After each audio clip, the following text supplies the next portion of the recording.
Hi, I'm Sue Hausman, Education Director for Viking Sewing Machine Company. And I'm really pleased to be here with you today to share some of the creative sewing possibilities on your new Viking. Now, I hope you've had the opportunity to purchase the Viking Handbook at your local dealer and to work your way through the handbook either in your class series or maybe with one of the videos that you've purchased or rented on your model Viking. Whether you own a Viking 1100, which is the one I'm standing right in front of, or our Viking number 1, today we're going to be showing many creative techniques that can be done on both machines. Now, Viking 1100 owners may want to fast forward to the second portion of the tape, but first I'd really like all of you to step with me to the table so that I can share with you some of the wonderful things that you'll be able to sew as you use your new Viking. And of course, these are pictured in your Pictograms, Omnigrams, and so much more book that came with the Viking number 1 or the Viking 1100. Number 1 owners have the option, of course, of what we call Omnigrams and large monogram sewing.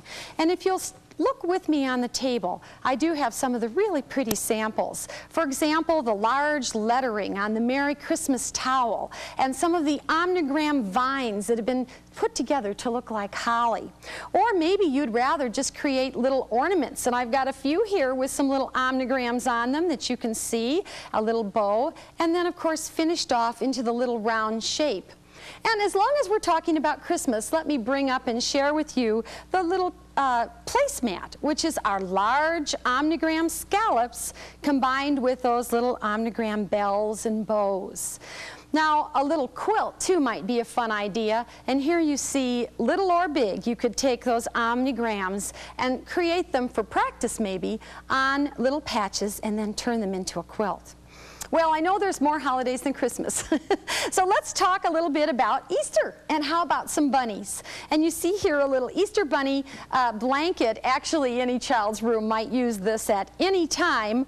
Or how about 4th of July? I think I've got an example of 4th of July under here to share with you, a little 4th of July quilt. And what fun to be able to make something to hang on the wall or on the front door that would share some of those really exciting things that happen just in Omnigram and Pictogram fashion. I have too a little envelope that we keep our nightgown in, and you can see that this was created using some of those beautiful scallops and some beautiful Omnigram stitches. These are, of course, the white on white, a little harder to see, but very, very elegant. And another version here with the hem stitching, okay? Pretty hem stitching, and you can see that as well. And then in addition to that, another version with some pretty hem stitches on it. So I wanted you to see a lot of samples first because I thought this might give you some ideas of how to use those pretty stitches. And here you see the scallops done down the front of a blouse. This time they were sewn first in a white sulky, real shiny thread, and then stitched over with the little heirloom applique stitch in a metallic. What a way to dress up a pretty blouse, isn't it? Nightwear, lingerie and things, that's another possibility. And here you see a real pretty lingerie outfit, a little robe and a nightgown that's done using the big scallops. No need for facings. Simply finish the edges of that nightgown with some pretty scallops, add some of the Omnigrams as a focal point right on the front of that nightgown, and you have a beautiful, beautiful gift for that bride-to-be, no question. Again, of course, we have lots and lots of things to share, and I want to bring up a blouse, or actually this is the top part of a dress that has a double collar, and one is scalloped with our big Omnigram scallops, and then one is hem-stitched with our wing needle that you'll see quite a bit later on the tape. And of course, those scallops can finish off the whole front of a dress right down the placket. And you'll see on this purple and teal that the whole front placket was finished with a program where you program a pointy scallop, a round scallop, a pointy scallop. So there's tremendous possibilities and options. Now, you don't even have to get that carried away because right underneath underneath, what I have is a blouse with just 2 single Omnigrams placed on the front. And what this does is takes a plain off-white blouse and turns it into a designer creative garment. Isn't it exciting to get some new ideas? And of course, I'll show you later how to place those. Now, I hope you're sewing for children in your life. I have a couple of grandchildren that I sew for, and here you see a little romper set with a little Omnigram boy and girl on the front and little Omnigram bows on the collar, and again it turns a little plain outfit into something very special for that special little one in your life. How about a Christmas dress, little Santas on her collar, combined with our decorative stitch hearts? What a neat way to make a little special dress. Or maybe you'd like little birds on the front with, again, a decorative stitch and some lace finish. Many people have been doing this type of work by hand for years. Now, at the touch of a button on your Viking, you create beautiful, beautiful garments for those special people in your life, whether they be big or little. And here we see our Omnigrams combined with our pictograms. So many possibilities, from dressy to sporty. We also can do, of course, some little sporty sweatsuits and things, whether you sew fancy or whether you sew the more sporty clothes. Here you see our little teddy bears right on the front, and by mirror imaging those teddy bears, we can have them facing one another, and we can, of course, always add additional detail with our pre-programmed satin stitch. I have one more very plain blouse. I wear a lot of this color, and I wanted to show you this one especially because it is the new washed silk, and many people think we can't do this beautiful work on the real fine fabrics, and I'm going to tell you that with Stabilizer we certainly can. And so again, by adding one Omnigram, we create a very designer look garment just in minutes. And of course, again, on the front of another blouse, a series of Omnigrams with some of our tapered satin stitch that's also pre-programmed. So very, very easy to do. A few more, a little baby bib. What a nice shower gift. You might want to put baby's name on that little bib, and add a little teddy bear or maybe the birth date on a blanket. Fun to do. And what about gift towels? Certainly you can do some gift towels for people. Here we have one that says guest, and you know you pay a fortune for these towels in the store. There's one that just has some of our Omnigram stitches on it. And how about a Tuesday towel? Now, I don't know if you change towels every day of the week. We don't at our house, but here's one you could put out for Tuesday guests, and you could have a Wednesday guests. And of course, all that is easily done on your Viking sewing machine, the #1 with the Omnigram and monogram. I want to give you a few tips for sewing really professional looking Omnigrams and monograms. One of the things that's very important is that you stabilize your fabric. When we're doing this large stitching on it, and there are a number of products available that go underneath and then tear off later. One of them, of course, the Totally Stable by Sulky. This irons on and then is torn off when you're finished. The Stitch and Tear product, that's done by another company, and you just put it underneath and then tear it off when you're finished. Some of the newer ones are the liquids that actually get smeared on the fabric, and you let them dry, and then once they're dried, you can do your work and rinse out the liquid later. Then you have no residue from the tear-off stabilizer. One more option, and I have a sample to share that kind of goes with that. One of the things we've been doing lately is making our own lace. Now, what I want to do is show you the pillow top, but also to hold in my hand the lace so that you can see how we've made our own lace there. And isn't that kind of fun? Wow, we stitched right on this net, and to accomplish that, we actually fused that net between 2 layers of the Salvi or the Aqua Salve. I've sort of ripped this apart here so that you can see. Here's my net, okay, and I put it on top of 2 layers of Salvi or Aqua Salve, and then put another 2 layers on top, and then pressed firmly with my iron and actually fused those together. And that gave me a stiff enough surface to create this beautiful lace. I do use a twin needle on the edge so that I get a better effect and it will support it better. It'd be kind of heavy if it was single. So those are a few ideas. What I want to do is go to the machine now and share with you how quickly and how easily you actually can do some of this sewing that you see in your beautiful pictograms, omnigrams, and so much more, and some of the samples that I've been sharing with you. Well, you'll notice that my number one is set up with a pair of jeans on it. Unfortunately for all of us, I think this is the thing that happens. We have mending that has to be done, so I decided that we would do the mending first. Is that okay? And get it over with. And it's not hard anymore with our pre-programmed 4-way mending stitches. There are actually 6 of them right on your L cassette, and I want to show those to you right now. If you look at stitch 1, 2, 3, and 4, 5, and 6, actually 1, 2, 3, and then down in the next row, it's 11, 12, and 13, you will see that they are a tricot zigzag, a mending stitch, a satin stitch, a flat lock, and 2 other overedge type stitches. And these will sew in 4 different directions. All you need to do is to touch the stitch and sew. What I want to show you is the sample on the front of the machine, because I actually have a patch. And would you believe that I was able to slip this knee on and sew this way, and then this way, and then this way, and then this way? Well, you're going to see me do it now, because I can very easily, simply by touching the stitch of my choice. I'm going to choose the 3-step zigzag, which is stitch number 2. And when I touch it, you will see on my program display something that you aren't used to, and that is that the foot is facing downward. And of course, it says the S foot must be used over on my info display. Now, I have snapped on the S foot, which is the extra big foot, and that's key to any omnimotion or side motion stitching. The number 1 exclusively has the L and M cassettes, and those are used with that S foot. You'll also see that it says SM, and it has a little arrow above it facing to the right. That means it's going to sew side motion to the right first, and of course, as always, my stitch number is pictured in the right-hand corner. The little reverse symbol indicates that it's going to be the reverse button over to the left, just above the needle, that will reposition the sewing direction. So if it's going to sew to the right, according to that arrow, I'm going to start at the top right of that patch.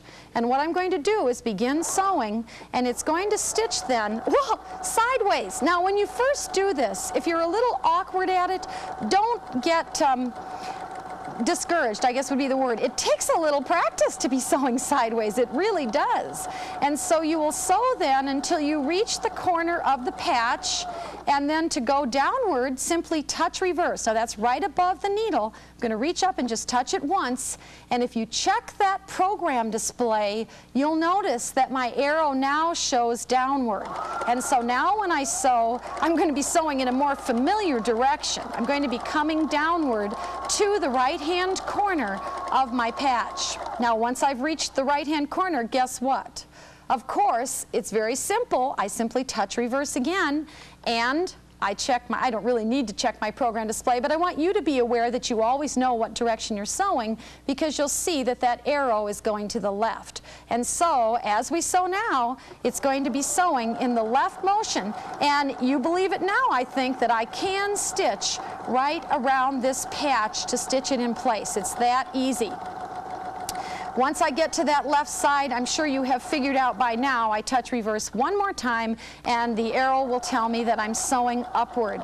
And this, of course, will simplify your patching and your mending very, very, very quickly. And I'm going to stop in the essence of time, but the other thing I want you to notice is that I did have that entire pant leg right on my free arm, and I was up around the knee. And boy, this is a first, that we can sew a whole patch on a knee, even of the smallest child's garment, going across, down, and up. Won't that be a time saver for you? Boy, oh boy. And we get that mending done fast so that we can get it out of the way and we can get on to the fun stuff. I do want to show you another very functional thing that this will do for you. Usually when we sew elastic, we sew it in the round first, and then we put it into a waistband. And if you can picture what we just did, I overlap my elastic, and of course I simply touch the stitch of my choice. I probably would continue to use that 3-step zigzag. So by touching it again, I'll just touch that stitch too, and it says immediately that it's going to be sewing in that right-hand direction. I could now sew right around that elastic, and you can understand that that would give me a wonderful patch to that elastic and stitch it all in place. Well, enough of this functional sewing. I told you that this tape was about creative, and that's what it really is. And so what I want to share is some of the creative things. I think it's important that we understand that the bottom corner on the left side of the L cassette has little arrows. Now what those arrows mean is that when you touch that arrow, your #1 Viking on the L cassette with the L cassette will sew in the direction of the arrow. So if I touch the stitch 23, it's going to sew in the direction that the picture of the arrow is, diagonally.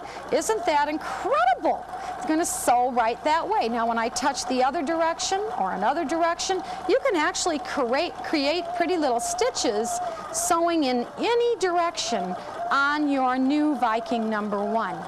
Now we often combine these stitches with our sewing that we're doing in other types of decorative uses, because we can program flowers going diagonally, hearts going diagonally. Many of those things are explained in your instruction book, but I wanted you to know what those arrows meant.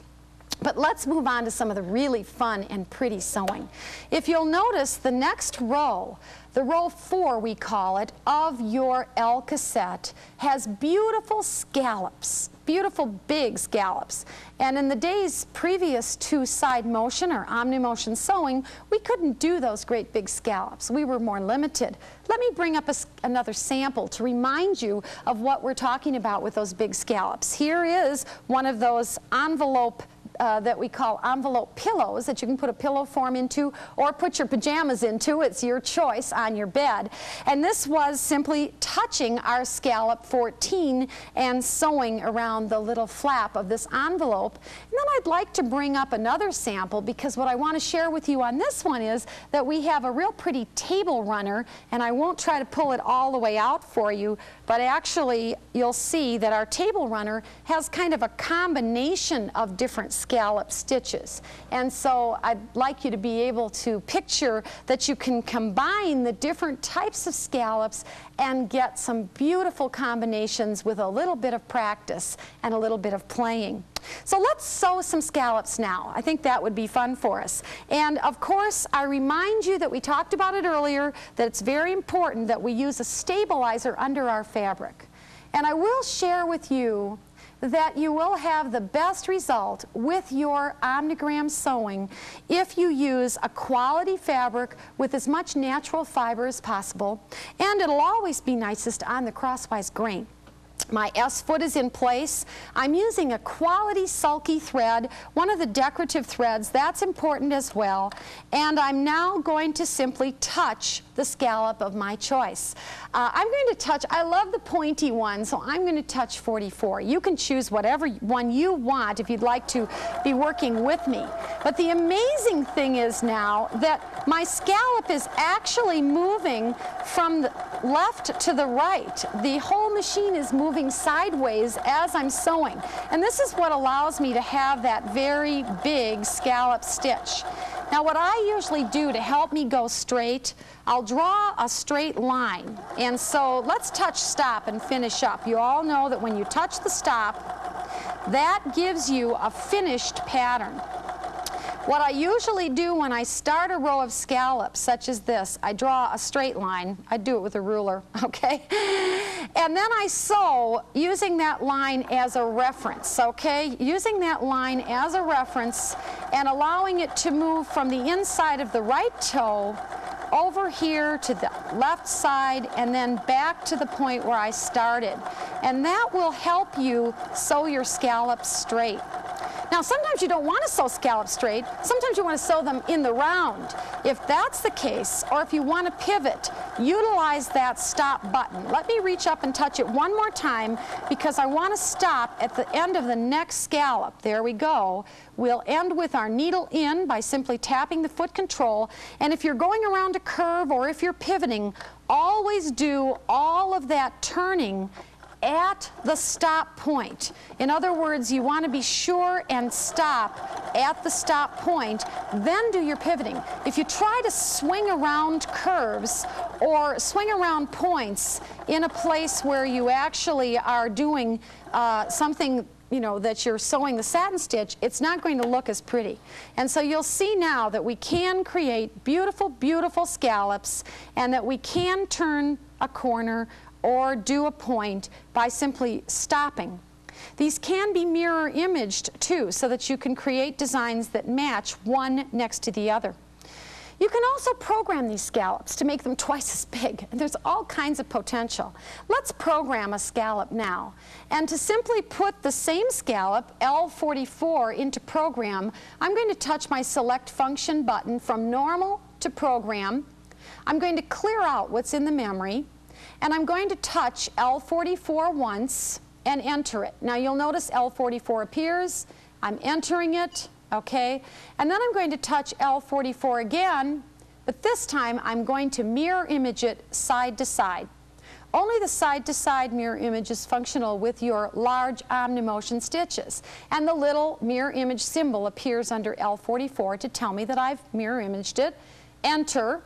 Now to sew it, I simply touch the select function button to repeat, and I'm ready to sew. Be sure that you allow a lot of space on all these scallops. The thing that we've noticed with people is they start too close to the edge of the fabric, thinking that they're sewing along an edge. And of course, it's going to move sideways so that you go way, way, way to the side. Actually, I think I'm going to slide off my stitch and tear here.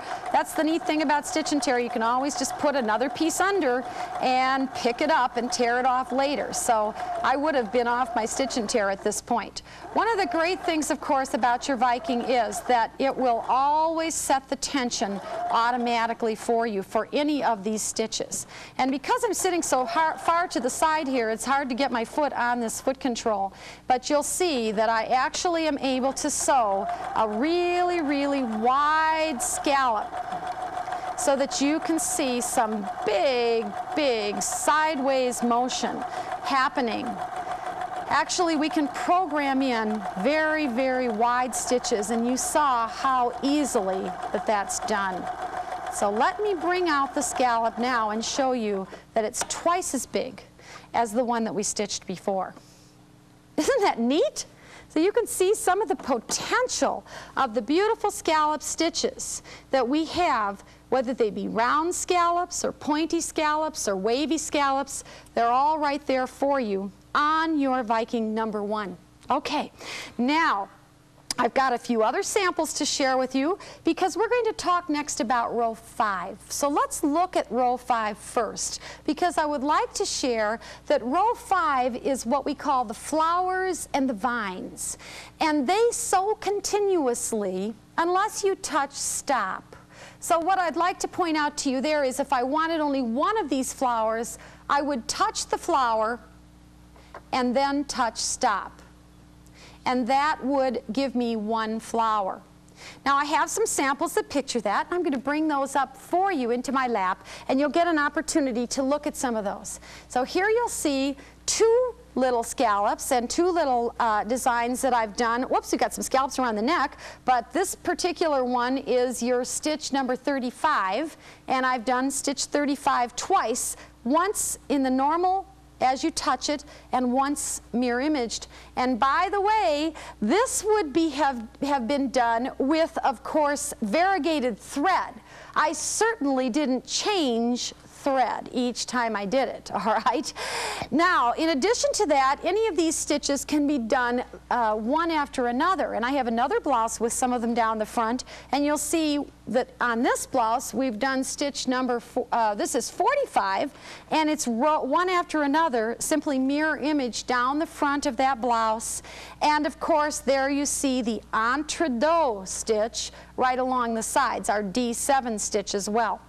So let's just, for the fun of it, stitch a little bit of one of those little flowers. And I do want to point out, let me bring another sample up too when I'm finished to show you that those can be stitched, whether they be individual or whether they be in a row. You can do some neat things with them. Again, stitch and tear underneath. I'm just going to stitch one for you. A little important thing here that I always like to mention, be sure those threads are under the foot and toward the back before you start to sew.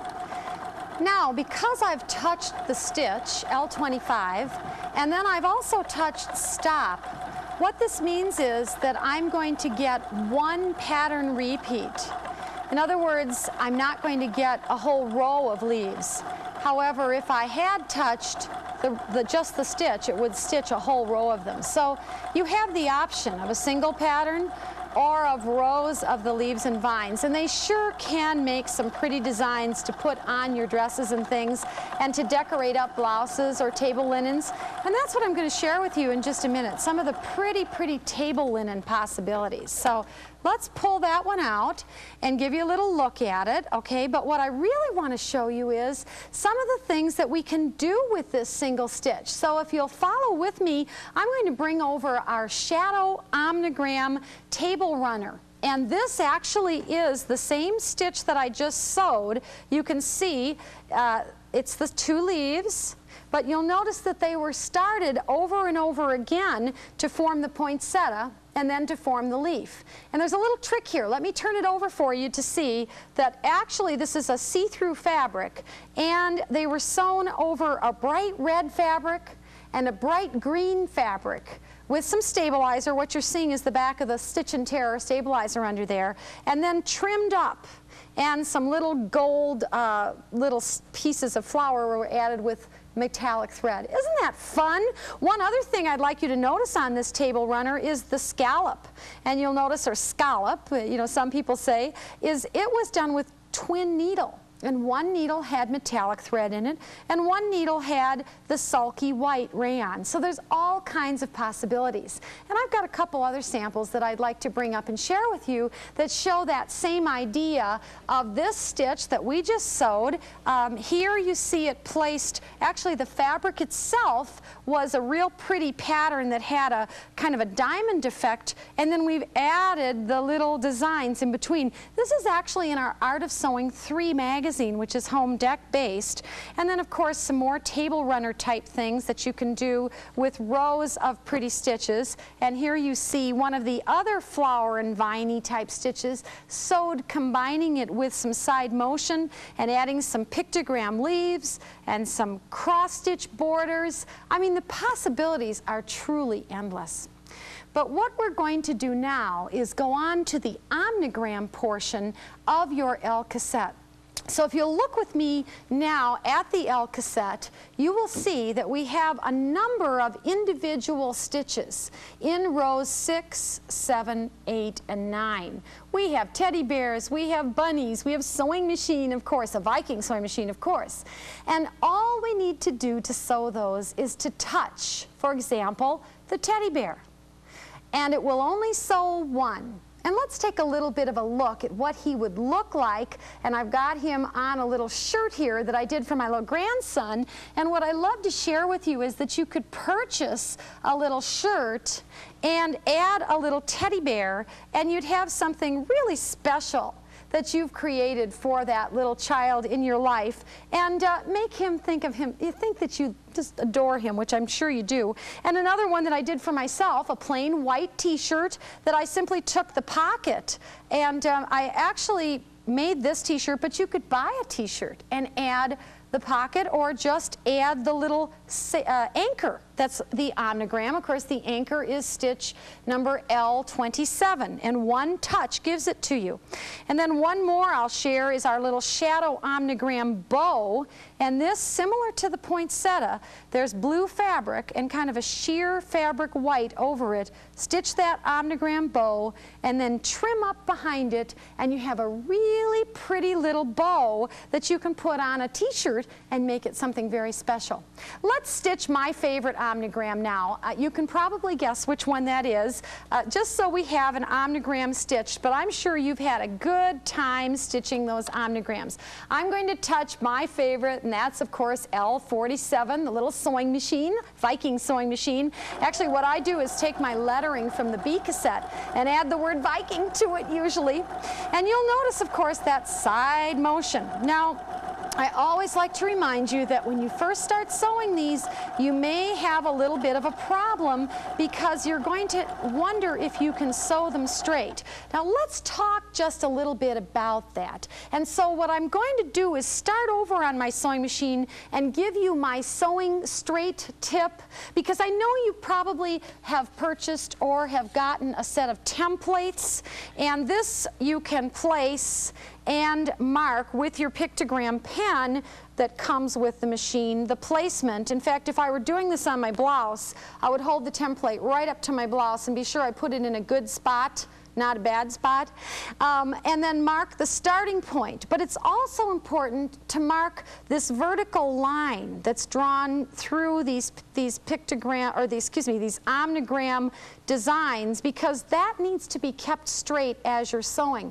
Now I'm going to reach across because I have one other hint for you, and that is that sometimes what I like to do is just make my own template. And so what I'll do is, on a sheer fabric, I'll actually sew my teddy bear, for example, and before I start sewing him, what I'll do is draw a picture of my presser foot. And then when I want to place him on, for example, my green fabric, I'll put that template right under the presser foot with my green fabric like that, okay? And put my foot right down in place, and then hold my fabric or my blouse or whatever I'm putting it on and whip it right out, and then put it back down and draw my foot on. Now, the reason I'm drawing the foot on is that that gives me some lines to keep vertical as I'm sewing. Okay. Now, one thing I haven't mentioned, and that is that you might want to use a different color bobbin thread. Now, your Viking, of course, does automatically set the bobbin tension, and I've been using a sulky thread both top and bottom. You can use a finer weight thread in the bobbin.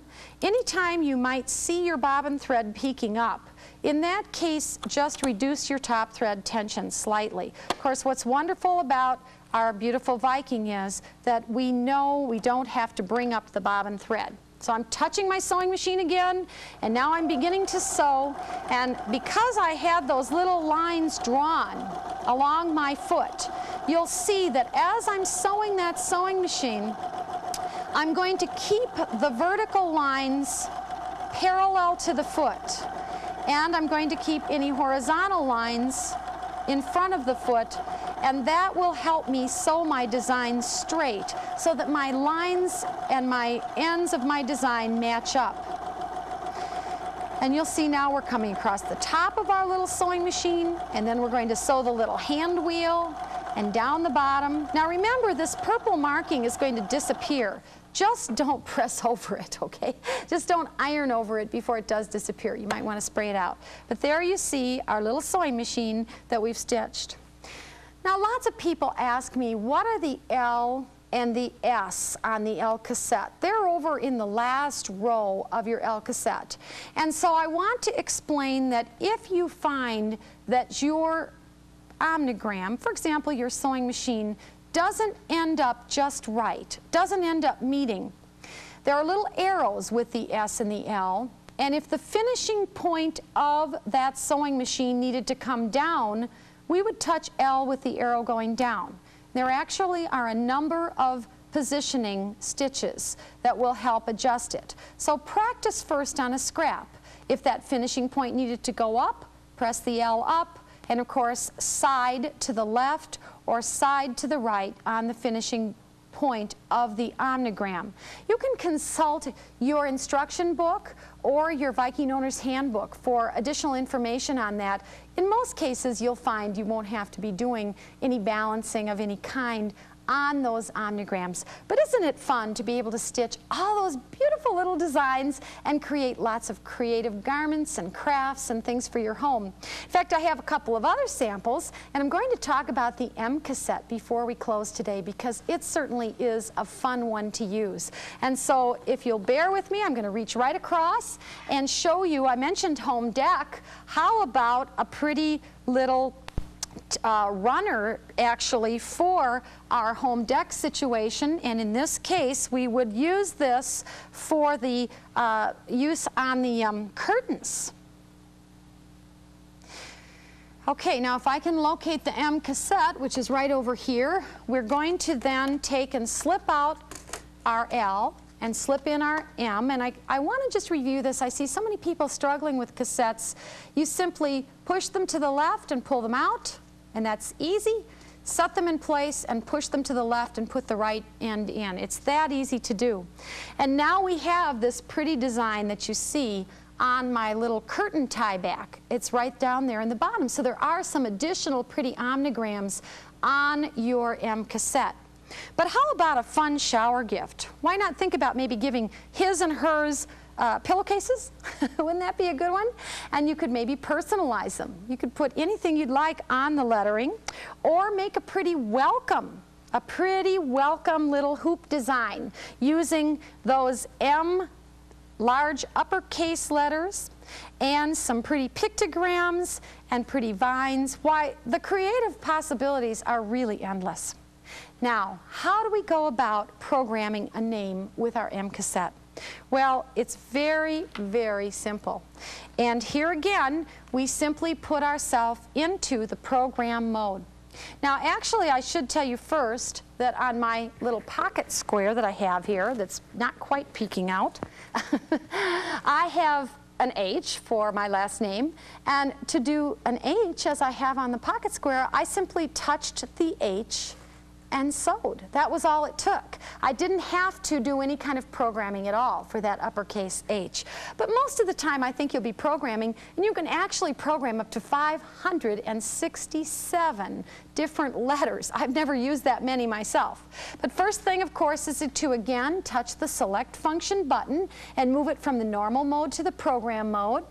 And I'm going to go to a new memory. I have 9 different memories. Whoops, baby's in that one. Here's a clear one. We can always tell what's in our memories thanks to our beautiful program display. And now I think I will put in the word baby, because it'll show you 2 things that I wanted to show you. I'll touch the B, and it appears on my program display with the cursor under it, and I enter it by touching the right cursor arrow. It's that easy. Now I'm going to touch the A. And I see it as a large A, but I would like a lowercase a. So to enter a lowercase a, I simply touch the upper and lowercase button, which is the second to the last button on your M cassette. And once I have it touched, my A appears half width, and I'll enter it. It actually is going to sew lowercase. Now I'll touch B, and because I've touched that lowercase, it's in lowercase, I'm going to enter it. And I'm going to touch Y, and I only want to sew the word baby once. So I'm going to go over to the left now, and I'm going to touch my stop. And so by touching stop, you'll see on the program display that 2 little dots appear next to the Y. That means it will sew only one baby.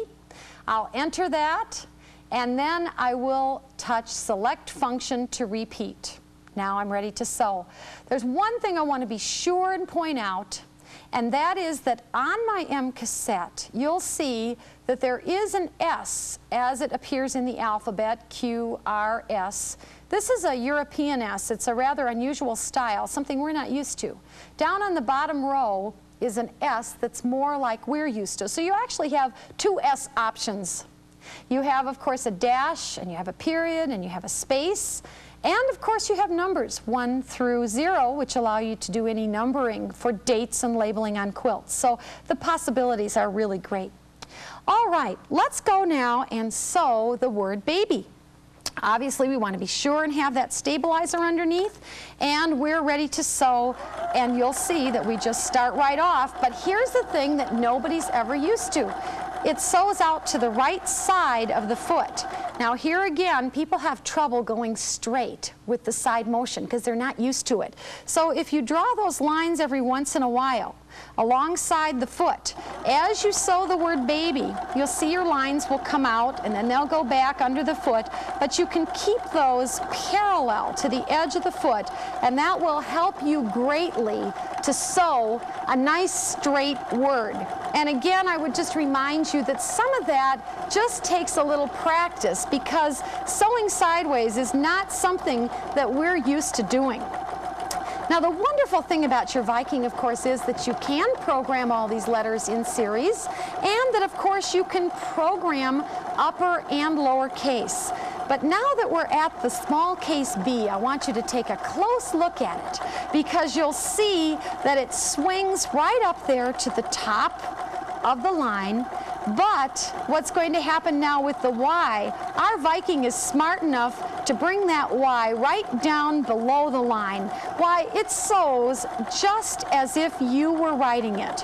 Now to help you sew straight, you might stop occasionally and draw another line along your foot until you have some practice at that. But it does make it very easy to keep that little baby straight. And of course you'll notice that it's going to tie off. We really could have used any word, but I chose baby because I wanted you to have the idea of the above the line, as in the smaller case B, and the below the line, as in the smaller case Y. There really are so many possibilities that you have with your Viking #1 and with the wonderful L and M side motion cassette. I think you also know that there is an e-cassette available for your #1, which gives you an additional number of beautiful decorative stitches. So we hope that you're in touch with your Viking dealer and that you have the opportunity to experiment with lots of new things through classes and through many of our videos and our other educational materials. And so if you'll stick with us now, we have lots more of creative things to share with you. The first thing that we'd like to cover in the book, which is the first chapter actually, is the pictogram sewing. And there's an easy pictogram. Well, you may not think it's easy the first time, but I want to encourage you to make a few because it will be easy for you, and then you'll have mastered pictogram sewing. Actually, we have a number of them on this vest that you see here, and this has created our own embroidery fabric. Gave us a lot of practice at making pictograms too. But you'll see that you've got some beautiful pictograms on the embroidery fabric, and you can create your own style. It's repeated on the front, right on the collar. I don't know if you can see that. And then we also have it on some placemats that you'll be seeing, and we have it on a blouse. So a lot of different techniques are used in this class, but basically the same easy pictogram shown on different weights of fabric. Here's the placemats I mentioned. They're of a linen, and you'll see some hem stitching around those. We'll be talking about that later. And also the blouse.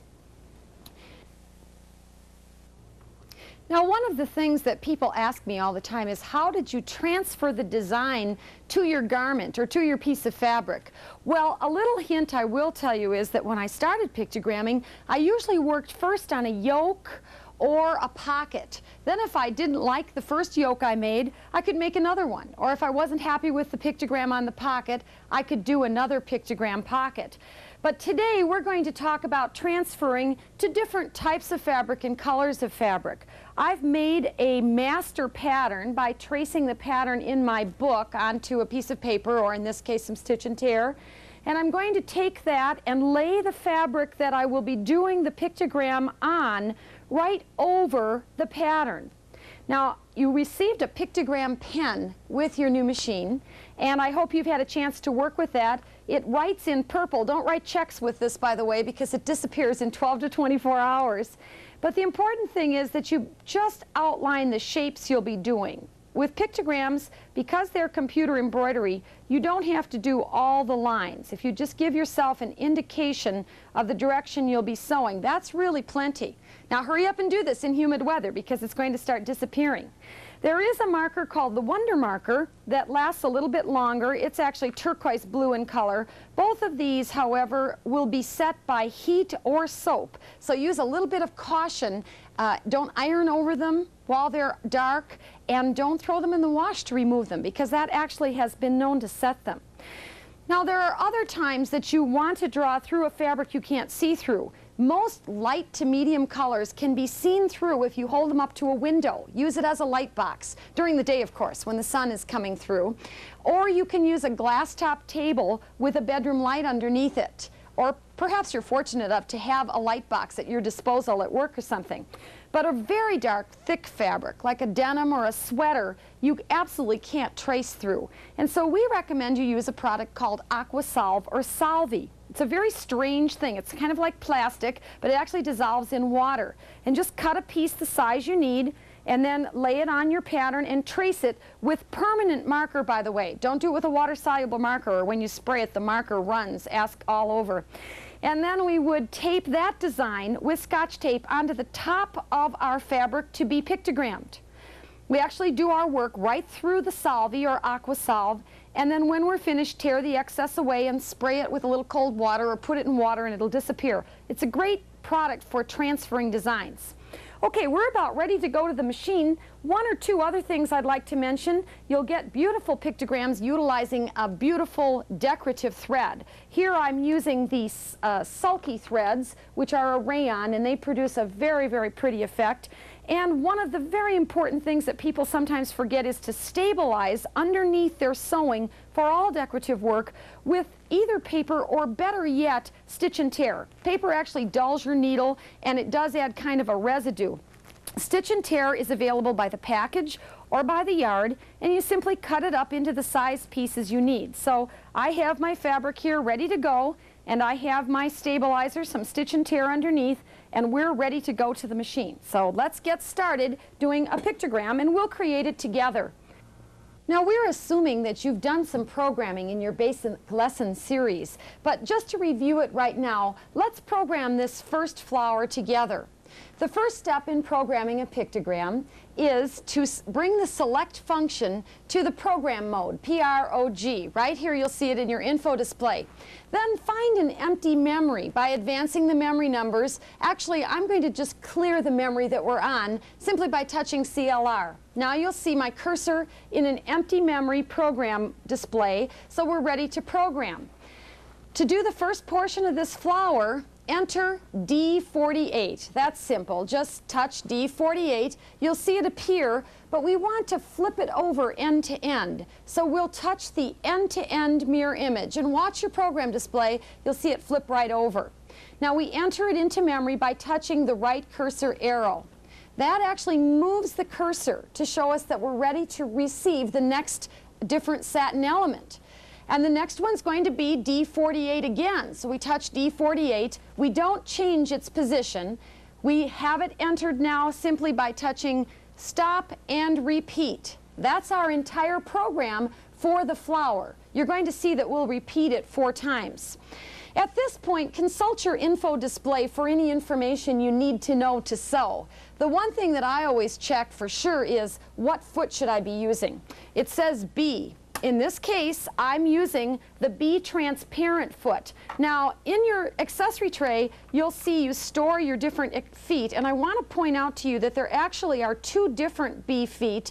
The B feet have the tunnel underneath. Here's your A, regular sewing foot. It's very flat on the bottom to feed well over light and thin fabrics, but it might hang up on a satin stitch or a pictogram. So we snap on our B foot that has the tunnel for that satin stitch to feed through.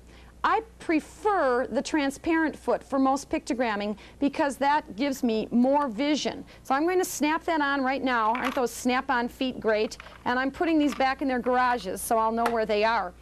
One other thing I'm going to take time to set, and that is my needle stop down. When I do decorative work or quilting or pictogramming, touch needle stop down, and that way the needle will always end in the fabric. Well, I think we're ready to go. I'm on repeat, so it will sew. I'm going to place my fabric underneath the presser foot, lower the presser foot, and sew. That's all there is to it. Actually, you don't even have to touch the fabric. Sometimes you're better off if you don't. It will sew that first quarter of the flower and stop with the needle in the fabric, and we then pivot on a quarter turn or 90 degrees. Actually, we're just coming right across the crotch of that design and sew the other side. Now here we sew the next quarter of that little flower, and once that's sewn, we pivot again. We're going around in a circle, around and around. I have put in a new needle, by the way, before I've started my pictogramming, and once more around. Generally for decorative sewing, applique, and pictograms, I like to use a 90 stretch needle. Now, was that easy? If your first one isn't quite that easy, don't get scared. Just do it again. Tap the foot control to bring the needle up, and now you can remove your work easily. There you see we have our first portion of that pictogram completed. Now the next step is to give this little flower some leaves, and that's going to require a new program. So to program in the next program, I simply bring up select function to the program mode, and I'm going to clear out. I'm finished now with that. I'm just going to touch clear, and for my leaves I'm going to bring up D48, and I'm going to end-to-end mirror image it and touch stop. Now you can all try that and be doing this right with me maybe. Select function then to repeat. You have to do that for it to sew. Maybe you've done that and it's beeped at you. And once we've done that, then we stitch our leaves right out from the crotch of that design. I generally would change color for this. In this case I'm going to do it all in the pink, but you'll see that most of the samples we changed to a blue for this. And I'm now going to pivot around, and one way to keep from having to tie off or fix with your machine all these threads and to give your leaves a vein is at this point to take out the D cassette. We have the design in program. We don't need it in there any longer. Touch A3 and shorten the stitch length to 1.5 and sew back down that leaf, right down the center of it. You're giving it a little vein. And then over to the point you want the next leaf, okay? Touch select function to repeat, and it'll automatically come up to the last program that we did, or pictogram we did, which was the leaf. And so now we'll sew the leaf on this side. It'll sew one and stop, touch A3, the shorter stitch length, and sew back down. It's your choice. This is a neat way, however, to go fast and to finish off each of those. All right, raise the needle, select function for our next leaf, position it where you want it. I'm sure you'll see that a lot of this is just practicing and trying pictograms. They're such fun, and what I love about it is you can get the same design over and over again. You're going to see this pictogram later as the center of our log cabin quilt, and that was especially fun to make about 15 different blocks very quickly. Select function to repeat, one more leaf, and then we've completed the leaf step. Boy, this is just taking shape really quickly. A3, and shorten up that stitch length and stitch down. I'll pull it out so you can take a little better look at it at this point. It's also a good idea to keep these threads cleaned up. Otherwise they tend to get caught, and sometimes that can keep you from feeding. Now there's our pictogram thus far. The next step is to add the circle in the center. And we do that, we don't even have to program it because we're going to use D37. So I'll just insert the D cassette at this point, touch D37, which is half of a circle, and I'll touch D37 and then stop so that I know it's going to sew just half a circle and stop. Start up here at the top and sew right around the middle of this pictogram. You may have drawn in more guidelines, but the truth is with this one you don't even need that. There's half a circle. Now I'm going to raise the needle out and stitch it again to stitch the other side of the circle. I mean, that was pretty painless. All right, now my circle is all completed. What do you think? Is this taking shape quickly? All right, we're ready now to go from the circle to the center ball. And again, that's a very easy program. I'm going to put it into program, select function to program.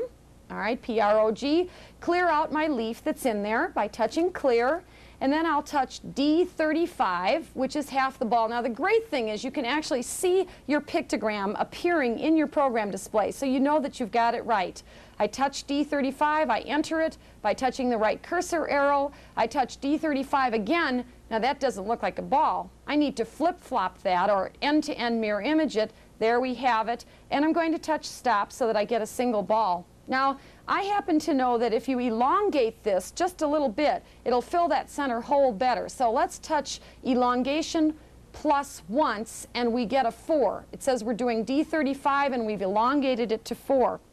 And now we simply sew this right in the center of that pictogram. Whoops, did you hear that beep? Do you know why? It's because I didn't put myself into the repeat mode. I'm still in the program mode. Once you touch repeat, you will automatically be in the repeat mode.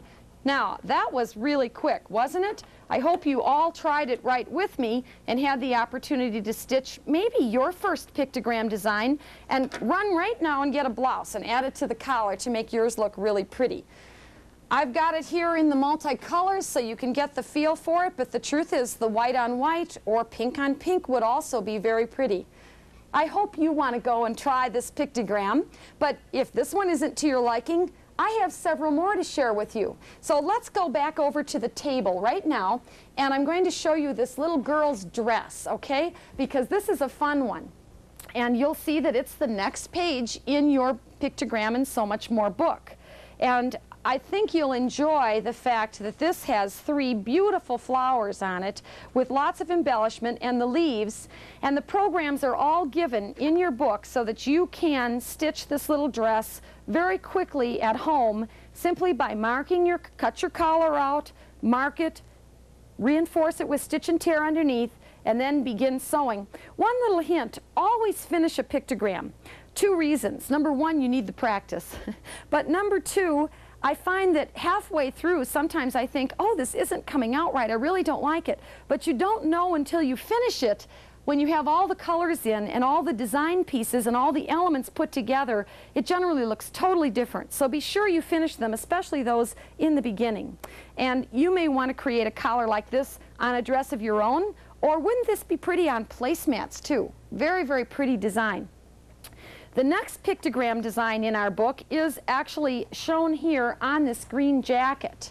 And I love the style of this jacket too. We're going to have to get Sweden to send us more information about this one because it's really a nice style. We'll show you the piping later. But get a load of the little guy and gal here on the side. I think they'd be really cute on a t-shirt as well. Now, the difference in the creating of this pictogram, which is on page 18 and 19, is that here you're going to create all the programs first. Your Viking 1100 has 9 memories, and you can put 63 different patterns into each memory, so you have plenty of creativity possibilities. And so you'll program the whole girl in and then advance the memories. You might want to stop the tape now and try these 2 pictograms, because I'm sure you're going to want to put one of these on a t-shirt, or maybe you'd like to do a jacket and add the man and the gal to the jacket. So try some pictograms this afternoon. And we do have lots more pictogram ideas coming for you from our Viking Education Department. Now, in addition to pictogram ideas, I'm going to set these aside for a minute because I'd like to talk a little bit about some of the decorative stitch options that you have on your Husqvarna 1100 Viking. This is a little picture we did that shows lots of different stitches. So many decorative stitch options, and sometimes what I find I need is just a little idea of how to apply these, and that's why these books are so great. They give you the ideas of where to put them on your garments. You can actually create your own decorative material by running rows of decorative stitches, and in this case we have some twin needle tucks too that we'll be showing you later. Or you might want to create some placemats and matching napkins. Here we've bordered our placemats with a pretty design, and then some scallops on our napkins. Quilt with decorative stitches. This, of course, being the feather stitch. And this one I can't wait to show you how to do. Our heirloom sewing programs with 2 different colors. That's going to be a little bit later in the tape. But just for now, I thought you might like to get a look at some of the things that are coming. And then you might take a very simple blouse and decorate it up, so to speak, adding a decorative stitch and a little decorative program to the yoke and the collar and the cuffs. So the possibilities are virtually endless. Simply sit down, take a few minutes, and program into your computer of your Viking 1100. Here you see some tapered satin stitch done on the yoke again of a pretty blouse, and really pretty reverse embroidery with some satin stitch and a nice program that looks terribly difficult, and thanks to our mirror imaging was really very easy to do. So let's go back and try doing a decorative stitch now. What I want to do is just go through the programming with you so that you feel comfortable. As I said, you could put up to 63 stitches in a memory. I've actually never had the opportunity to want to do that many. I've slipped in the D decorative cassette, and again I'm going to go into the program mode. I can erase by clearing my program that was in there. And let's see, oh, it's always so hard to decide. That takes me as long as doing it, but I might like to enter a leaf design. So I'll touch D15, which is a real pretty leaf, and enter it by touching the cursor. And then I think I'll put a heart in. That's D24, enter it by touching the cursor. And oh, how about if I put in a sort of another leafy design on the other end and enter it by touching the cursor. And then we have some other pretty circular designs. The prospects are just unlimited here. I'm just going to keep going and put in a bunch of different decorative stitches. As I said, up to 63, actually 63 in a memory, for a total of 567 possibilities. So I don't think you'll run out of memory to put your stitches in. Now we're ready to sew. Again, we've programmed it, bring it to the repeat mode, and sew. And I've got a piece of fabric on here stabilized with the stitch and tear. Remember I said that was important. And you'll see it's going to create for me a leaf, a heart, and what's so neat is my cursor moves as I'm sewing, and my design moves across the program display, so I know exactly what I'm sewing and what portion I'm in. Anytime you want to start at the beginning of a program, simply touch to that select function, to that memory program, and you'll be at the beginning of it. Anytime you want to start at the beginning of a pattern or a design, simply touch that. Here we are, we've finished that off, and I'll just give you a little peek at that just to give you an idea. I hope you're using that thread cutter on the side, but there's just the idea that I was talking about where you can program decorative stitches into memory. Actually, there are a number of ideas for you in the book showing tons of different decorative stitch options. So I hope you're going to utilize those to embellish a blouse or a collar or something this afternoon. Wonderful opportunities for kids' clothing. The next technique we'll talk about is applique. Actually, your new sewing book covers 4 different methods of applique. We have a few samples here to share with you. It's a wonderful way to create a beautiful picture for your wall or to decorate table linens, pillows, sweatshirts, purses, and applique quilts. The first method that's shown in your book is called reverse applique. And this would be used where you were working with large pieces that you didn't want to add a stiffness by gluing down, and also for difficult fabrics. Our shell pillow here is an example of that, utilizing ultra suede, some raw silks, and some very slippery fabrics. And the method for reverse applique is explained in your new pictogram book, but I'll go through it quickly with you. The first step would be to trace your design onto some tracing paper. And I did that in a ballpoint pen, tracing it right side up. We then need to make a reverse or mirror image, as in reverse applique. So I've drawn a reverse picture. And I would take that and tape it to the wrong side of my pillow backing, okay, with Scotch tape is fine. And then to the right side, I would tape on a large piece of my applique fabric. This would be larger than the design that's going to be stitched. From there you go to the machine, and I actually have done one step of that for you in advance. You can see I've taped my pattern to the wrong side of my fabric, I've flipped it over, and I've taped my peach fabric on. Now the next step would be the other shape, which is done in white. And so I'm going to tape the white fabric in place on the right side and then go to the machine. And we're actually layering is what we're doing, okay? And we go to the new Viking and we then take and stitch.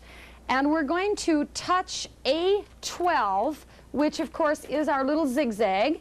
And we're going to shorten the stitch length slightly. So I've touched A12 and I'm going to stitch length 1.5, and I'm going to stitch from the wrong side around my design. So simply stitch. I also might want to narrow the stitch slightly, okay? So you might want to narrow that stitch slightly so that you have a little bit of zigzag right over your black line. And the idea is to completely stitch around that shape. Again, I'm using the transparent foot so that I can see better. Once you've stitched all the way around, you need to trim up. Now here again, I started it for you on the peach fabric, but if you lay your scissors on its side, you'll find that it's quite easy to trim.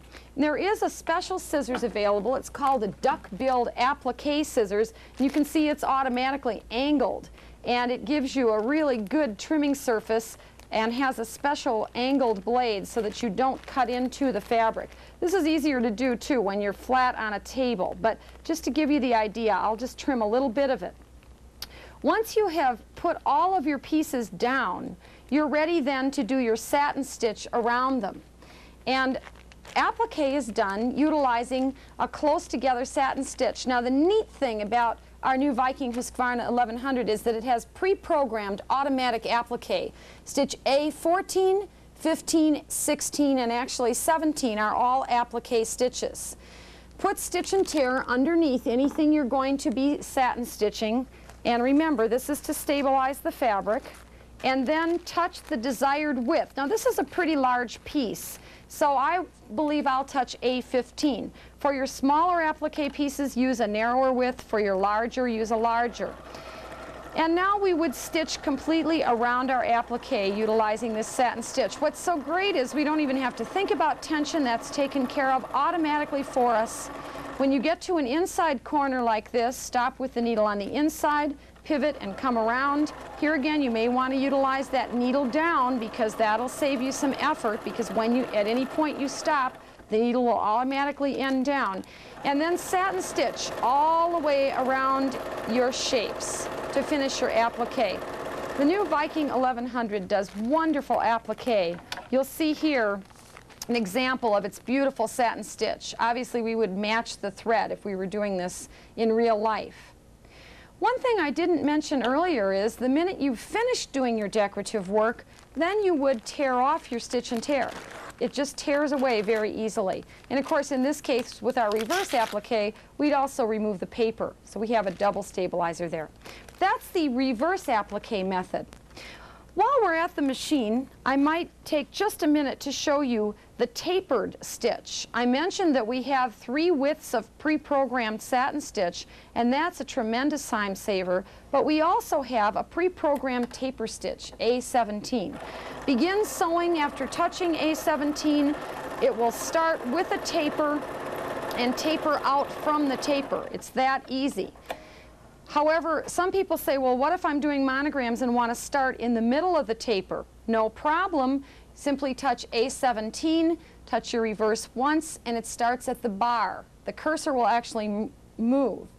If you touch A17 and touch reverse twice, it tapers out in the other direction. So there's a lot of options utilizing that tapered applique satin stitch. You can see here our taper in the other direction. Isn't that neat? So those are some tips for you when you're doing applique. Now the next method of applique that I want to show you, I have a little picture to share with you. And this little picture was actually drawn by a child, and it's a neat way to preserve your children's pictures for history. In other words, something that they can really take pleasure in. They get a little dog-eared hanging on the refrigerator. So here we have our applique picture, and here we have our child's picture. Isn't that fun? And this method we're going to utilize Wonder Under, or another type of transfuse web. This product is available anywhere that fabric is sold, and it's actually glue with a paper backing. And what you want to do is trace your design onto the Wonder Under. Now you can trace it right from the picture in this case. We would just lay it down and trace, for example, the grass. Okay, so I'm tracing around the grass. I'm doing it rather quickly. Again, use a permanent marker, or a lot of times I'll use a ballpoint pen. Tracing from the side that has the sticky glue side eliminates the need to do a mirror image. Once you've done that, go to your press, and you're going to make your own iron-on fabric. I've got a bunch of little scraps here to do applique with. A real important hint is that you make sure that your Wonder Under isn't bigger than your piece of fabric. And of course you may know why. If it is, you're going to have sticky stuff all over your iron or all over your press. So I'm cutting this down slightly, and then I'm going to take and fuse this Wonder Under to the wrong side of my green fabric, just like that. That's done quickly on your Husky press, of course. Just bring it down. It has a 10-second stop so that it will tell you automatically when it's been down long enough. I'm going to do it real quick here. Wait a couple of seconds, peel the Wonder Under away, and then, or peel, not the Wonder Under, peel the paper away, and you'll see that we've actually transferred our design. Now we're ready to cut out our shape according to our design lines. And what we've done then is we've simply taken and fused it to our background fabric. So in this case, I'd take my background fabric, I'd go back to the press, I'd take my grass, and in the case of doing this picture, I had all of them done, and I brought the press down, and in one fell swoop, I automatically had all those little shapes glued in place and ready to applique. This will add a little stiffness, but for wall hangings and small pieces, that really doesn't make any difference. It's not important. Remember though, before you start to do your satin stitch on your Viking, whoops, back it with the fabric of stitch, or with the backing of stitch and tear, so that you have stabilizer underneath. Now we'd simply go to our Viking and we'd touch a 14 in this case with such small pieces and satin stitch around, add embellishments with satin stitch. Wouldn't that be easy and a fun way to recreate your child's drawing for posterity or for grandma? I'm sure that she would appreciate having that. Now, another method of applique that we're really excited about that you have on your new 1100 is called heirloom applique. And it looks like hand-done stitching. Actually, on our curtains, on our little window here, all those hearts were put down that way. And we have a number of other hearts that I'll lay out for you to see too. And this is explained in your book. It's done on our little apron here. And this really, you need to put on a quickie apron made from 2 placemats and embellished with the heirloom applique hearts right at the top. They look like they were hand-stitched down. You'll want to cut a template. In this case, I have a cardboard template the size of the heart on my heart quilt. And I've drawn around that on my fabric with a marker or a pencil or whatever you have that's convenient at home. And then I've cut out that piece with about 1/4 inch seam allowances around the outside. Now, it's not too crucial what you cut them with, because basically I'll show you what's going to happen. We're going to go to the machine and we're going to take a piece of pearl cotton. I don't know if you're familiar with pearl cotton, but this is a thick thread. You could use top stitching thread as well. And we're actually going to zigzag over that pearl cotton. We're going to touch A12. Everything is pre-programmed on your Viking. You don't have to fiddle with setting stitch lengths and widths.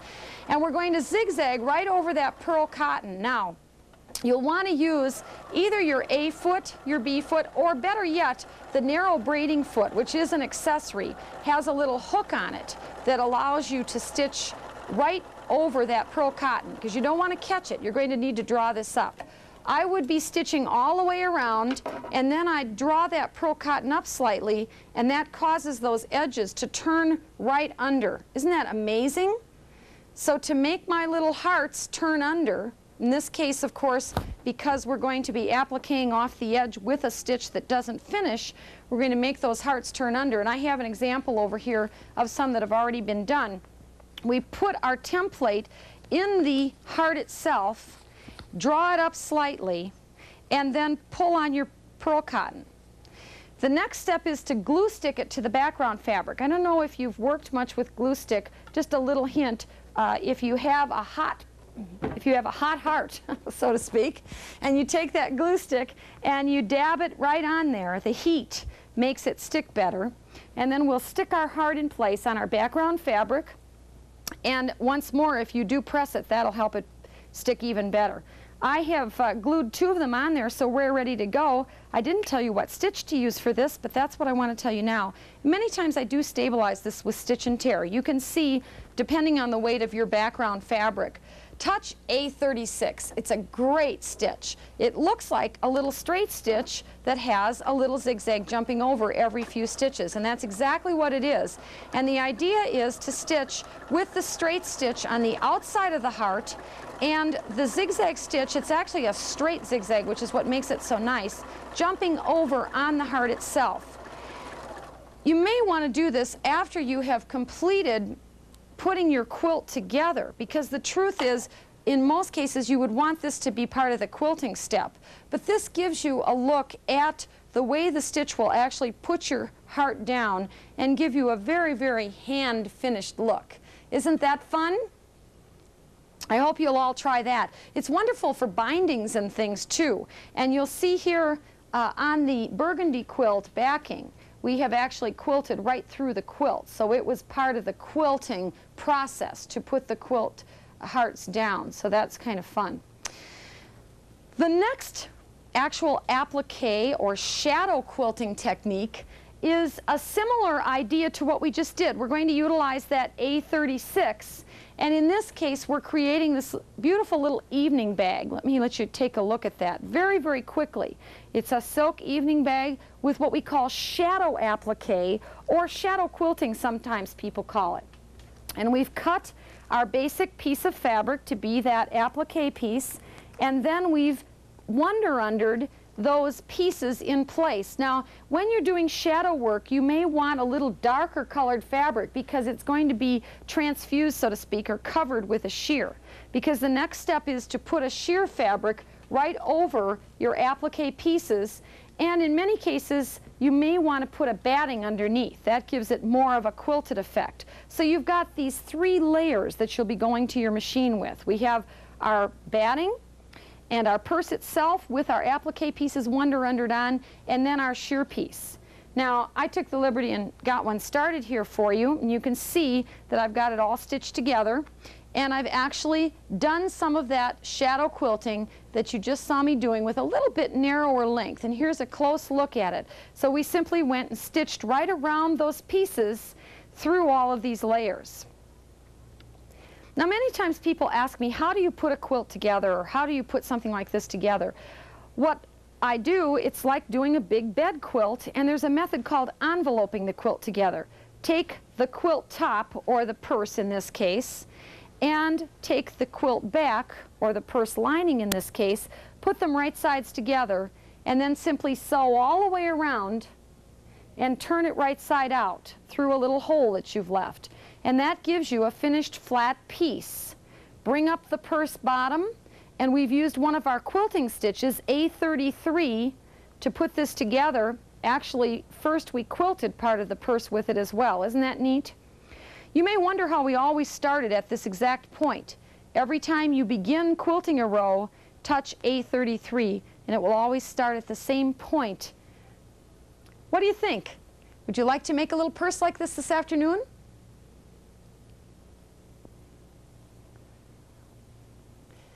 Okay, now that we've finished our shadow applique or quilting, I'd like to share another type of quilting, actually log cabin quilting by machine, one of my favorite blocks. We have a completed quilt here that you'll see in your sewing book, and we're going to create some blocks really quickly right before your eyes. The first step is to square up those center blocks, and I'm going to use the ones that I made in the first exercise today, the little pictogram, and I've got a little template here that I'm using for squaring that up. So we have a couple of pictogram center blocks there. They're 2 5/8 inches square. You actually could start with your choice of size. And then I'm going to cut strips. Now, when you're machine quilting, it's best to pre-wash your fabric, but this Olfa board and cutter assembly have a way of making cutting really quick. I'm just going to cut 2-inch strips, and then we're going to go right to the machine. I have some light strips, and I have some dark strips, and my center blocks, and I'm going to go over to the machine with those, and we're going to machine piece them together a really speedy way. We'll start with a pictogram center and a light strip, and for piecing I've snapped on my A foot. I'm going to touch A3 with 3. Now the truth is we could basically use any stitch width we want, and we could use the edge of the foot as our guide, but this will give you an exact 1/4 inch. It's most important that you be consistent. If you'd like to just use your regular A2 straight stitch, that's fine. But this way we'll stitch along the edge of this block. I generally use a slightly shorter stitch length than normal and use the edge of the foot as a guide, and we've placed that center block right sides together with the light strip. And what I'm going to do for my second square is pick up my second center block and place that on. Now if I were doing 15 blocks, I'd have 15 center blocks lined up on here. But actually I've already done here the first piecing step of 2 log cabin squares. And so I'll cut these apart, and you'll see that we have a center and a log, and a center and a log. Wasn't that fast? Now, to continue and create the next piece, or the log added to that log cabin block, I'm going to take my light strip. We'll have 2 light logs to start with, and I'm going to start with the last one I've sewn up, and I'm going to push the seam allowance away from me as I approach it. And once we get the first one right, it's really easy because we just stick the rest of them in. And again, if we were doing a lot of blocks, we just continue stitching all these blocks this way. All right, we put our needle stop up there. And now we cut through and separate these just like so. And you'll see that we have 2 logs added to our center block. Now, if you compare that with a finished block, which I should have brought over here for you, you'll see that that actually is forming this position of the block. Wasn't that fast? This is really a speedy method. And now it's time for us to add dark. And so we pick up a dark strip. These were cut across the cross grain, and we're going to sew with the last one that we sewed up. I found that sewing with the center block up makes it easier because as you approach those seam allowances, you can push them the way you want to go.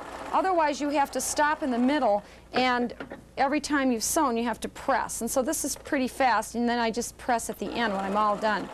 So we would then press that seam allowance away, and now we've added one dark block to our log, or to our log cabin square, and you can see that we're getting around.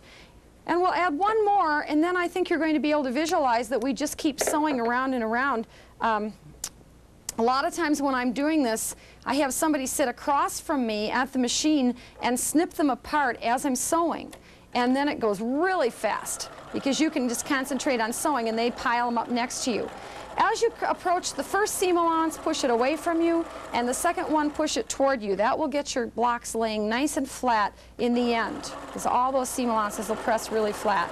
So I'm sewing with the edge of the foot as a guide, my straight stitch, A33, right along the edge, and now I take and snip through and cut these apart. And I think you can see that that log cabin block would go together really quickly. I would continue now with light on this side, dark on this side, until I had the desired number of rows. In my case, I did 3 logs of dark and 3 logs of light. Now, once you've created a number of these blocks, I actually have 12 to work with today, you have several different options for putting them together. Thanks to the magic of video, here we've arranged our 12 blocks into the streak of lightning pattern. Here's the start of another pattern. You probably would want to make a few more blocks and keep this one going. This barn raising pattern is my favorite. You'll need at least 16 blocks, but what a neat square wall hanging. Create a totally different look by reversing the dark and the light in the barn raising pattern. It's your choice. Always put your blocks down and stand back and look at them before you decide. The next step in our quilting process would be to assemble the blocks and then envelope the quilt together and quilt it.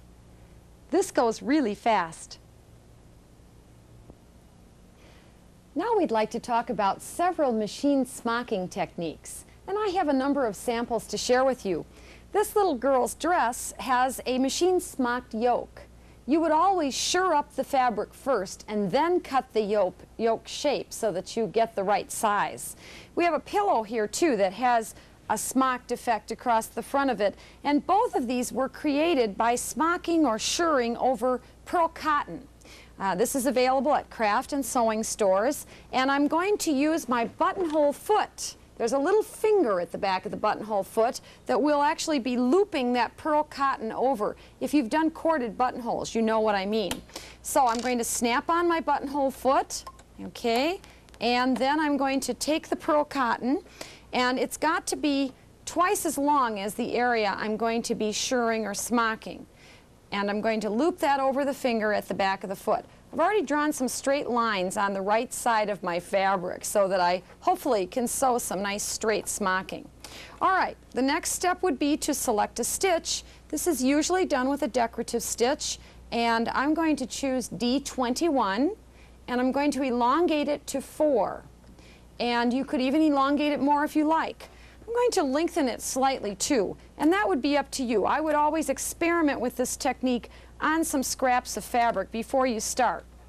All right, we're beginning to sew now, and I actually started off my fabric there, but we're going fine, and we're going to just sew. Now, don't hold on to this pearl cotton. It's amazing. The foot actually just feeds that right in the right grooves, those buttonhole grooves, and even as crooked as this is, it's going to stitch right over it, and when we're finished, we'll be drawing it up. That's what gives us that actual smocked effect. So if you do need to just keep it going a little straight, don't hold it back. Okay, once you've sewn it, you may want to sew several rows, but ultimately, to smock up your fabric, you simply draw up on that pearl cotton. So in this case, we would run several rows, draw our fabric up, and then cut out our yoke. Isn't that easy? All right, we can also create elastic smocking, and this is really nice. This is a cute little child's top with a midriff that is elasticized, and actually the bottom of, or the top of the little skirt is elasticized too. This works well for cuffs as well. And you're actually doing the same technique, but instead of sewing over pearl cotton, we're sewing over an elastic thread, or a very thin tubular elastic. I'm looping that over the finger at the back of the foot, and this time, instead of working from the right side of the fabric, I've drawn my lines on the wrong side of the fabric. Again, there's a number of stitches that you could choose for this. The one suggested in the book is actually D3, which is your big cross stitch, so we'll touch that one today. But anything that will clear over those threads without catching them, without stitching into them, is fine. Here again, don't hold it back. Stitch over those threads, just let them lay, and when you're finished, and again, you might want to run several rows of this smocked effect. But when you're finished, you'll actually be drawing this up. Now, you can also increase your top thread tension. You know that you can increase that manually if you want, even though it says in the book that everything is automatic. There are some decorative techniques that we'll want to increase that on. Once you've sewn that, then draw up that elastic. And from the right side, you have a pretty little cross stitch that has an elasticized effect. You might want to run many rows, as we've done on this little skirt. But won't that save you time? This is a great technique for doll clothes as well. The book also talks about wing needle smocking, and I'm not going to take time right now to sew that for you, but here's an example on our Swedish blouse, and this is just multiple rows of stitching with the wing needle, which we'll cover later, stitch D4. And not stabilized, and because it's not stabilized in a number of close rows, it actually will cause a shirring or smocking effect as you're sewing. So that's another way to create a mock smocking effect. And then finally, in our smocking section, we talk about what they call grid smocking, and you're actually forming a smocked fabric by drawing a grid on the back. Now, what you'll need to do is take a large piece of flat fabric and mark it off in 1-inch lines, okay? Then, along the first line, mark it every inch. And then, along the next line, mark it on opposite inches. So actually, this is 2 inches, 1 inch, 3 inch, 5 inch, 7 inch. And then this would be 2 inches, 4 inches, 6 inches, 8 inches. So this is going to be kind of an alternating effect.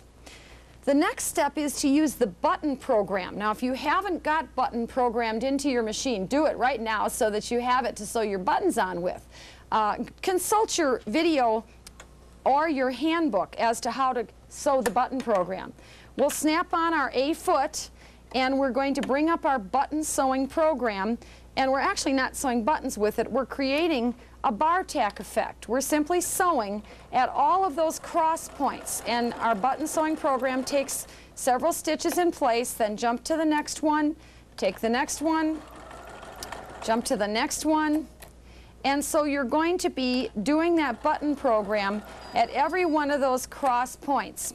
Well, I don't know if you heard that little beep, but that's one of the things I love about my new Viking. It tells me when I'm running out of bobbin thread. Now, I know I probably have enough to finish this exercise for you, but it's pretty incredible that sometimes when I'm in the middle of a project, I'm going to get beep, beep, beep, beep, and I know not to go too much further. It's especially nice when I'm doing something decorative. And by the way, you don't have to take your work out to wind a bobbin. Simply open the bobbin window and then take it out. So there we have several rows of the grid smocking sewn, and you'll see what happens on the right side. Once you've done that, then cut out your desired pillow top, or in this case we've got a little oven mitt. Isn't that fun?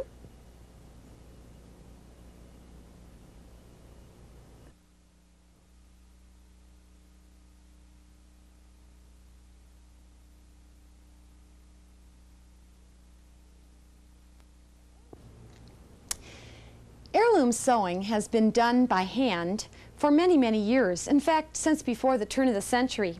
But today we create beautiful heirloom garments in a fraction of the time, utilizing some of the special stitches for heirloom sewing on our new Viking 1100.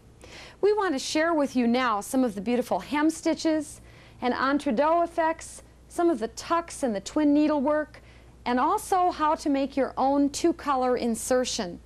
So if you'll step to the machine with me now, we're going to first work with the wing needle. Now the wing needle is a very, very fat needle. A lot of people say, my goodness, you know, that's going to poke a big hole in my fabric. And actually, yes, it is. That's the idea. We want it to poke a large hole in the fabric and create a row of holes. That's what we call entre-deux.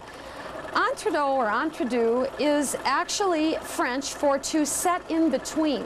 And I've inserted a wing needle. I'm working on a natural linen cotton fabric, and I have fine thread. Stitch D7 is the one that I've touched, and then I simply sew utilizing my A or B foot depending on the weight of the fabric. And I'm now going to remove it and show you how I've created a row right on the machine of the entre-deux stitch. We would use this for lace insertions, but by itself it's a beautiful hem stitch, and there are several others that create beautiful hem stitching, D4 being one of my favorites, but actually that whole first row of stitches is suitable to be used with the wing needle. And you'll want to experiment with fine thread and on a natural fiber fabric and see some of the special effects that you can create. Many of them are suitable for borders and can be trimmed right up to the stitch. To do lace insertion with entre-deux on each side, simply take a piece of insertion lace and lay it right on your fabric. Now, if you've never done it before, you might want to stitch it in place with a straight stitch, but it's really quite simple to simply lay it in place and stitch it in place with either D7, which is my favorite for the entre-deux look, or with one of your other hem stitch effects. You'll notice I've stabilized this linen and cotton with stitch and tear underneath. You can work without it on some fabrics. You'll want to experiment on scraps before you start on your garment. Once you've sewn down one side, the next step then is to sew down the other side. And so I'll put it back under the foot and sew down the other side of my lace. Pre-wash your fabrics before you make your garment, and in most cases I like to spray starch them. This often eliminates the need for the stitch and tear because it stabilizes the fabric really well. Here you can see the entre-deux stitch on each side of the lace insertion. The next step is actually to turn this sample over and to remove the stitch and tear and to trim out behind. And sometimes that's easier to do right with the stitch and tear in place. So you lay your scissors on its side and trim out right behind the lace. And now you have a see-through effect. Now, was that not easy to get that lace insertion effect? I'll show you right there. And I've done that on this little sample that I'm holding in my hand. I did it before we started to show you the way I've trimmed out behind the insertion, and also the lace edging, which was done by simply laying that lace along the edge, stitching it with the wing needle and stitch D7, and then trimming out the fabric from the back. Wouldn't that be pretty? You've seen that on some of our samples already. It's actually on the sample that I'm holding in my lap. which came to us from the Sewing Academy in Sweden. And you'll see this lace inserted with the entredot stitch, some rows of entredot. And then they've got some rows of straight tucks. Now, these tucks were created using our blind hem foot. At this point, I'm going to remove the wing needle because we're through doing the poking of holes in our fabric.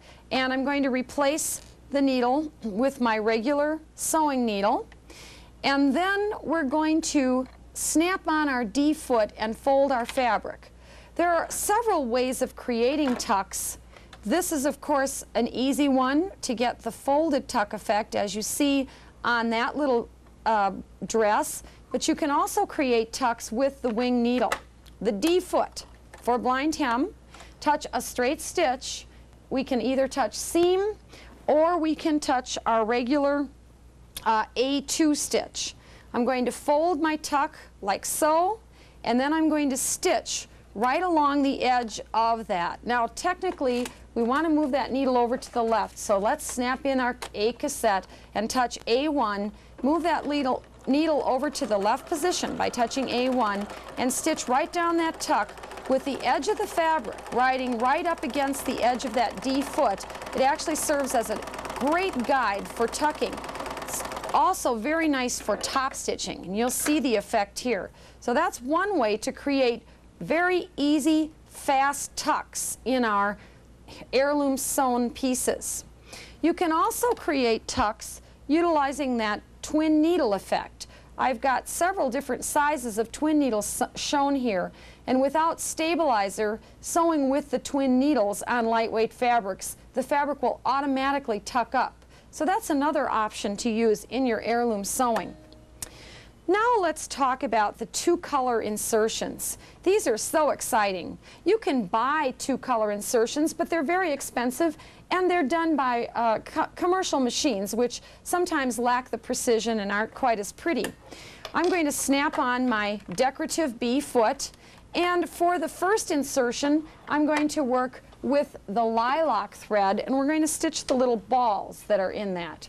Now, we're going to simply put our thread in place.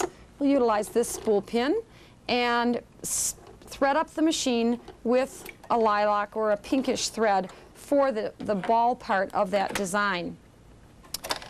We're going to then bring up the program. This is all laid out in your book for you. I took the time to program this earlier, so I'm simply going to go to the program for that design. There it is.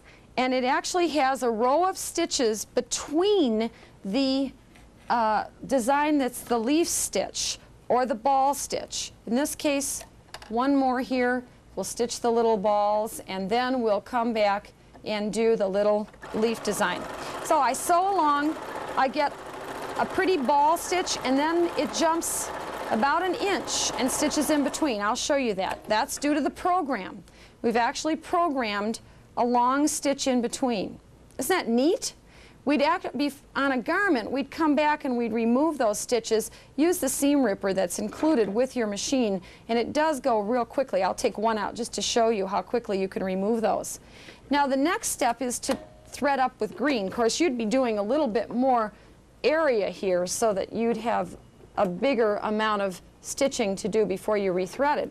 So easy threading though, just simply lay it in place and thread through the needle. And now you position yourself right at that pink ball position, and you will then begin sewing, and you'll be amazed. We'll bring up our program for the leaf. There it is, and we'll start sewing right at that ball, and it sews the leaf right in between the two little ball flowers. Jumps over because we've programmed that in. And by the way, as you sew this, you'll notice it programs in a fix. You have a fixed position on each one of your cassettes, and when that's entered into program, means it will tie off at the end of each of those programs so that you can remove the threads in between. That's a very exciting feature, especially for creating two-color insertions like this. Our next step would be to take out that thread in between, but wasn't that fast and easy? You may not have noticed, but actually my heirloom blouse was sewn with the same techniques that we've been talking about. You'll see the twin needle tucks, the lace insertion, the lace edgings, and of course the two-color insertion designs. Now, the next technique we'd like to talk about is cut work, and this also has been an age-old technique done by hand. I have several samples of it here. The beautiful blouse that you have in your sewing book, the cut work of course being the places with the holes and the satin stitch around it. And what I'm going to do is show you this technique. Beautiful for lapels and table linens. And I'm going to set this aside and then show you just quickly a couple of other color-on-color versions of the same thing. Ultra suede with cut work, and in addition to that we have some linen with a cut work lapel and then the satin edges, which we're going to talk about in a minute. So how do we do cut work? Let's go to the machine and find out. The first thing you want to do is to trace your design onto your collar. I've actually done it here on the edge of a collar, but in addition to that I'm going to work on a small piece of fabric. And I've got my little teardrop type design traced on, and I'm going to my beautiful Viking and I'm going to touch A2 straight stitch and a shorter stitch length than normal, about 1.5. And then I'm simply going to straight stitch all the way around. Now if you have your needle stop down, that'll help you a lot in these pivoting places where we're going to pivot around this design. And so straight stitch around it twice. What we're doing is stabilizing it up well. We have stitch and tear underneath. I think you've noticed that, and that's going to keep it stable also. Once you've straight stitched around it twice, the next step is to cut that hole out. Now it's pretty hard to cut this hole out without cutting your stitch and tear. So if you cut the stitch and tear, don't worry about it because you can always put another piece underneath. Actually, I did okay here, and I think I'm going to leave my stitch and tear intact so I won't have to worry about it. But you notice I'm angling these scissors on their side so that it's easy to cut. You might want to trim a little more carefully, but you'll see that it's very easy now to finish it by touching A14. This pre-programmed satin stitch on the Viking 1100 is so wonderful. I'm using my transparent B foot, of course the B foot, so that it feeds well over that satin stitch, and the transparent so that I can see better what I'm doing. And once I get to my corner, this is an outside corner, it's just like applique really, except there's no applique fabric. I'm actually appliquing a hole. And I'm going to stitch all the way around this design on outside corners and with that needle on the outside and come back over it and then stitch back to the point where you started. And there you have some cut work. Now wasn't that easy? When you're finished, of course, in any situation where you're using stitch and tear, you would tear off the stitch and tear when you're done, and in this case the cut work stitch and tear pulls right off. You can also use Aquasolve for stabilizer there, but you can see when we call it cut work, it actually has a hole right in there. Choose your satin stitch. You may want to use a narrower, you may want to use a wider, depending on the size of your cut design. There is a limit, however, to how big a cut design you can do. Now a similar technique would be satin edges, and this would be finishing collars, cuffs, table linens, all kinds of different things with a design. I'm going to bring up another collar. Isn't this a gorgeous one? You also have this pictured in your book. And we have a decorative stitch, a row of entre-deux, and one of our especially pretty satin edges on the D cassette. And you've got a number of different stitches on that D cassette. You'll see a row of, say, D26, 27. Actually, D28 is the one that was used here. When you stitch that the first time, don't let it throw you. It stitches the edge and then it goes back and forth, filling in with a seed stitch, straight stitch type look. So let's try this now on the edge of our cuffs. Actually, we'll insert the D cassette, and what I like to do is to cut my cuffs or my collar and straight stitch them together. Now they're interfaced, and what I've done is put wrong sides together and straight stitched on my 5/8 seam line. So you can see here's my cuff ready to go on. That's the wrong side, and here's the right side, and it's straight stitched in place. Then I'm going to, of course, stabilize with stitch and tear. This is a must for all of your decorative sewing. And touch the desired satin edge. I'm going to pick the wave stitch. That's one of my favorites. It's D26. And then we're simply going to stitch around utilizing this. Now I'm using sulky thread, which is going to give an extra special appearance.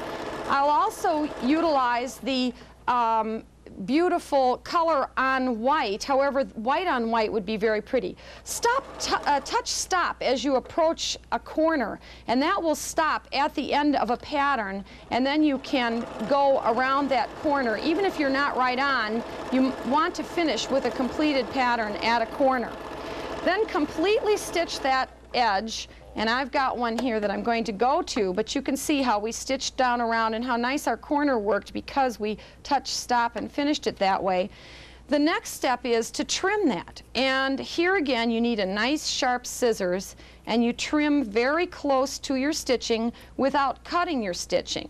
Some people freight check that edge before trimming it. It does add a little bit of stiffness, but it does help. You, of course, let the freight check dry then before you trim, but it does help firm up the edge. But you'll see now that we've got a really nifty cuff, all finished like the very, very expensive blouses. We could do the front of our blouse that way. We could do our collar.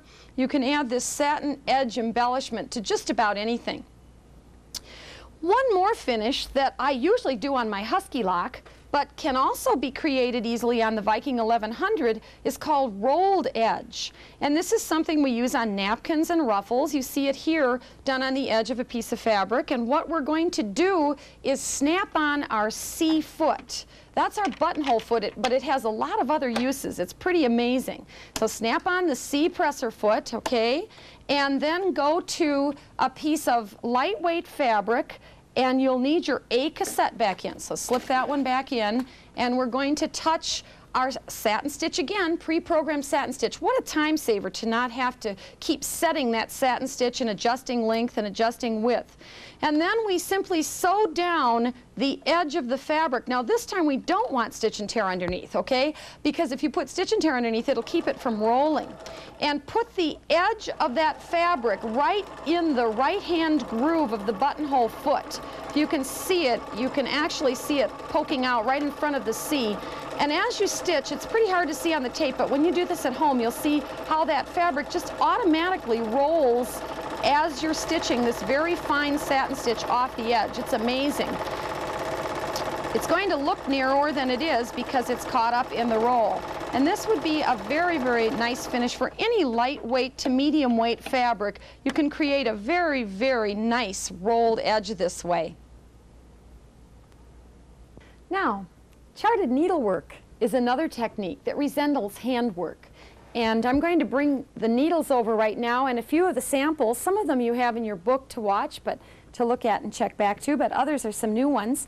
Here you see a charted needlework picture, and this is actually a satin stitch that's stitched over these little tiny knitting needles. They're laid on the fabric and stitched. I'm going to do it for you in a minute so it'll be a little bit clearer for you. But isn't this a fun picture? And this one wasn't too hard to do because it's a lot of continuation of one color. It's rows and rows of satin stitch. You'll see this little girl with the umbrella in your book also, and that's got a lot of pretty colors in it. And you see where the stitches were formed right over these knitting needles as we sewed them. And so there's another example of knitting needle or charted needlework embroidery. Sort of resembles a hand crewel effect. Here's an initial on a sweatshirt. This time the knitting needles were laid on the diagonal, which gives a whole different feel to it rather than the vertical feel. And then they were stitched over. And our little Mickey Mouse clock, which he's been around for a while, but we enjoy him. He hangs in our education department at Viking, so we thought we'd show him to you. And finally, I want to share a shirt that I just love. I borrowed this from a friend so that we could share it with you because it has all the flags of the different countries, and they're all done in charted needle in different directions. You can see how the needles were laid one way and then they were laid this way. And she's taken our block lettering, which is of course on your B cassette, and written the names of the countries over and under the flag. So neat. And she actually finished, this was a ready-made t-shirt, and she finished the neck edges with one of the decorative stitches. So you can create something like this. Very, very fun. Why don't we do the little Swedish flag? That might be a good one for us to practice with our Viking Husqvarna. And so I'm going to say that we have patterns available many, many ways. You don't even have to buy a ready-made pattern. You can take a design from a coloring book or something. But here, for example, was a pattern for a sweater. that would work well in knitting needle embroidery. You can see how the vertical and horizontal lines would work well. I'm using one of the purchased patterns, 4 flags, and I've taken and traced the Swedish flag again with permanent markers. You can buy needlepoint markers that are permanent, and that's what I would recommend. And I just laid the tracing paper over the flag and traced that flag off onto tracing paper, or the Aquasolve works well too. So once you've traced your design, now you're ready to go to the machine. And of course you need to thread up in the colors that your design is in. I'm not going to take the time today to thread up because I think basically you can see, and we have several other techniques we want to show, but I'm going to snap on my A foot. Now lots of people do this technique freehand, and that's another option, but with your pre-programmed satin stitch, this is so easy to just simply touch your satin stitch that we're going to A14, the narrow satin stitch, and stitch right over these little needles. And so we get lined up with the needle, and I know this is like, oh my goodness, we're going to hit the needle. No, we really won't. You can try it by hand. I was going to show you that, but the truth is you can visualize this pretty well, and it is amazing. It just drops right into place, and you'll see that you will stitch right over this knitting needle. Once you get to the yellow block, stop and skip over it. Of course, we'd have blue thread on, and we'd be skipping over it at this point, and we'd keep going. Now, we have 1 row completed. That was pretty easy. And so once we've done our first row, then we're going to insert a second needle. So we take and insert the second needle right next to the first, and you want these needles virtually butting up against each other. Always sew with a needle on the side because it's going to keep the threads raised. And now we sew the second row. Again, this is sort of like applique, except we're appliquing our satin stitching over knitting needles. Now move on a little bit over the yellow blocks of color, and then stitch over the needle on this side of the yellow block. And there you heard me hit the needle a little bit. Actually, it won't hurt anything, except I probably should change my needle when I'm done. And now we would keep going, lining those needles up and stitching right through the paper or the Aquasolve. Again, we do have stitch and tear underneath to stabilize that. And I've gone a little bit further on a sample here with the right colors that I thought I could share with you. When you're done, come back and clean that all up. And ultimately, what you're going to have is a finished Swedish flag once you cover all of the ground with the picture underneath. Isn't that neat? Okay, now I've got a little cheater's method for you, because the truth is these little knitting needles are very hard to find. You usually have to go to a sewing machine specialty store to find them. And we have a way of doing this that you can stitch over the little wire that's on your J foot. Now this is included with your Viking 1100. It's actually for overcasting. Many times when you touch seam and overcast, the info display will tell you to snap on the J foot, and it's to keep the threads that are jumping over the edge from drawing up your fabric as you overcast or seam and overcast. But we're going to cheat and use this for the charted needlework or knitting needle embroidery. I've snapped on the J foot, and thanks to our right needle position zigzag, which is A13, and the fact that we're going to shorten this down to about a 0.5 length, we can stitch right over that little wire. Now what I like to do is, besides shortening the length, I narrow the width, proportionate really to the design I've drawn on. Here I'm at 2. And this will give you that raised kind of a effect as we stitch over that little finger. I'm going to take it out and show you here that it does give you the same type of a raised zigzag.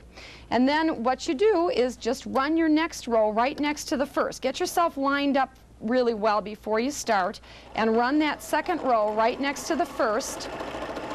And if you can't find the little knitting needles, which do give you more of a raised effect, and of course the fact that it does support the one before, it keeps them a little more raised. But you can simulate this effect, or you might want to try it with the J-foot before you go on and purchase the needles and get going. So try some charted needlework. It's a fun technique to try.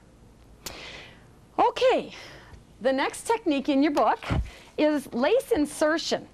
And this is sort of similar to what we did before, but when we did it on our entre-deux stitch, we were doing heirloom sewing, and now we're going to do it with a satin stitch. This beautiful table cloth, you can see, I want to hold it up for you so that you can see the beautiful insertions. There's a lovely pictogram on there too. Let's get it out here. And you'll see that that lace was inserted and then finished with a satin stitch. So it's a satin lace insertion. You have that extra finishing touch there. And this is just as easy or even easier than doing it with the entre-deux stitch, and that's what we're going to do right now. We would take our fabric. In this case, we have the white fabric, and if it's very lightweight, stabilize it up underneath with some stitch and tear, and lay your lace in place. And the first row of stitching, touch A12, which is your zigzag, and narrow it down to about 0.5 and shorten it up to about 0.5. And so now you simply stitch along each side of that lace with A12, and this goes very, very fast. So you stitch down both sides of it. And for the edge lace, we would do the same thing, except we'd only stitch down the edge. We wouldn't obviously stitch down the bottom edge. With the edge lace, we'd lay it in place. I'll move a little slower here. Move it in place, and we just stitch along this edge. Okay. The next step is to trim out behind it. And so we would take our scissors and trim right down the middle of this lace. And of course, you want to do this without cutting the lace, but it's really pretty easy to get in there, okay? Then go to your ironing board or your press and press these seam allowances back toward the garment or away from the lace, like so. Now, I've actually done this on a little sample so that we could go a little bit faster here. You can see I've stitched my edge lacing on, I've stitched my insertion lace in, and I've pressed those edges back. The next step, working from the right side, touch A14, which is that narrow satin stitch. You see how often we utilize that. And stabilize again with stitch and tear. We're of course using our B foot because with a satin stitch, we want to be sure that we're going to be able to feed real smoothly over this satin stitch, and that tunnel underneath lets us do that. And we simply stitch right back over the original zigzag stitching, but this time with the close together satin stitch A14. We do that on each side of our insertion also. We'd run that A14 right down those edges. On our tablecloth, of course, it was done white on white, which was very, very pretty. The final step is to remove the stitch and tear from the back, just tear it off, and then trim up closely. Here again, laying our scissors on the side, and you can use your applique scissors for this. Trim up real closely to that satin stitch edge, and then you have your completed, finished insertions and lace edgings. Isn't that neat? So we have a really nice finished effect there. I wish we could show you lots more accessories, but for today our time is up. We at the Education Department at Viking Sewing Machine Company hope you have enjoyed this taste of creative sewing on your Viking 1100. Why not create something today?